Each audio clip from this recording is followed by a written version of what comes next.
கரூர் கூட்ட நெரிசலில் உயிரிழந்த குடும்பத்தினருக்கு முதலமைச்சர் அறிவித்த ரூபாய் 10 லட்சம் நிவாரண நிதி வழங்கப்பட்டு வருகிறது. அண்மை செய்தியாக பார்த்துக் கொண்டிருக்கிறோம். இது பற்றிய மேலும் விவரங்களை வழங்குவதற்காக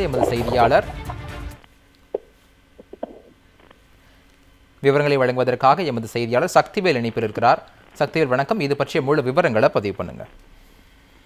வணக்கம் மார்ஷல். நேற்று இரவு தாவேகா தலைவர் நடிகர் விஜய் அவர்கள் மேற்கொண்ட பிரச்சாரத்தின் போது ஏற்பட்ட கூட்ட நெரிசலில் மூச்சு திணறி 40 பேர் உயிரிழந்திருக்காங்க. கரூர், திண்டுக்கல் மற்றும் ஈரோடு, சேலம் உள்ளிட்ட பல்வேறு மாவட்ட சேர்ந்த 50 பேர் உயிரிழந்த சம்பவம் தமிழகத்தை மட்டுமல்லாமல் இந்தியாவே ஒரு நெஞ்சை ஒடுக்கும் சம்பவமாக மாறியுள்ளது. இதுவரை அரசியல் வரலாற்றில் கடந்த 75 ஆண்டு கால அரசியல் வரலாற்றில் இது போன்ற ஒரு பரப்புரையின் போது இவ்வளவு மிகப்பெரிய சம்பவம் நடைபெற்றதாக வரலாறு இல்லை. இந்த நெஞ்சை ஒடுக்கும் இந்த சம்பவம் தொடர்பாக தகவல் அறிந்த உடனடியாக தமிழ்நாடு முதலமைச்சர் நேற்று நள்ளிரவே கரூர் அரசு மருத்துவமனைக்கு அவர்களுடைய உடலுக்கு அஞ்சலி செலுத்தியதோடு காயமடைந்தவர்களை நேரில் சந்தித்து அவர்கள் ஆறுதல் தெரிவித்தார். அதைத் தொடர்ந்து துணை முதலமைச்சர் அவர்களும் இன்று காலை அந்த கரூர் அரசு மருத்துவமனைக்கு அவர்கள் அஞ்சலி செலுத்தியதோடு அவர்கள் குடும்பத்தினருக்கு ஆறுதல் தெரிவித்து கரூர் அரசு மருத்துவமனை மற்றும் தனியார் மருத்துவமனையில் அனுமதிக்கப்பட்டிருக்கிற நேரில் சந்தித்து அவர்களுக்கு அரசு அறிவித்த தமிழ்நாடு முதலமைச்சர் அறிவித்த 1 லட்சம் ரூபாய்க்கான நிதி இந்த நிலையில் சற்று நேரத்துக்கு முன்பாக நாடாளுமன்ற குழு தலைவர் திருமதி கனிமொழி அவர்கள் கரூர் அரசு பொது மருத்துவமனைக்கு சிகிச்சை பெற்று அதிதீவிர பிரிவில் சிகிச்சை பெற்று வரும் பொதுமக்களை நேரில் சந்தித்து அவர்களுக்கு ஆறுதல் தெரிவித்தார்.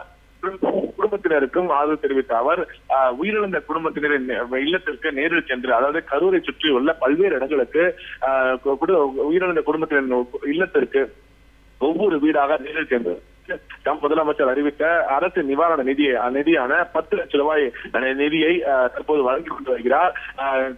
கரூர் மாவட்ட செயலாளரும் அமைச்சருமான செந்தில் பாலாஜி மற்றும் கரூர் மாவட்ட நிர்வாகத்தினர் இணைந்து கனிமொழி அவர்கள் தற்போது ஒவ்வொரு இல்லத்திற்கும் சென்று அரசு அறிவித்த தொகையான 10 லட்சம் ரூபாய் நிதியை வழங்கி கொண்டிருக்கிறார். மார்ஷல், விரிவான விவரங்களுக்கு நன்றி சக்திவேல்.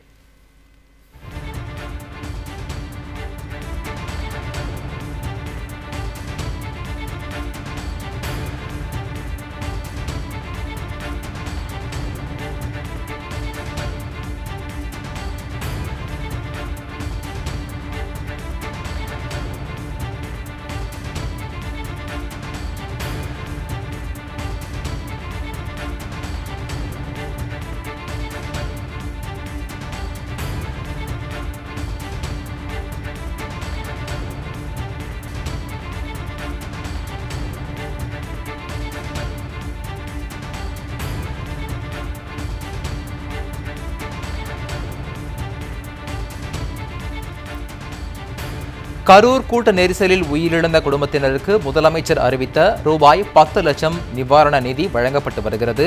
உயிரிழந்தவர்களின் இல்லங்களுக்கு சென்று நாடாளுமன்ற திமுக குழு தலைவர் கனிமொழி எம்பி நிவாரண உதவிகளை வழங்கி வருகிறார். அந்த காட்சிகளை தற்போது பார்த்துக் கொண்டிருக்கிறோம்.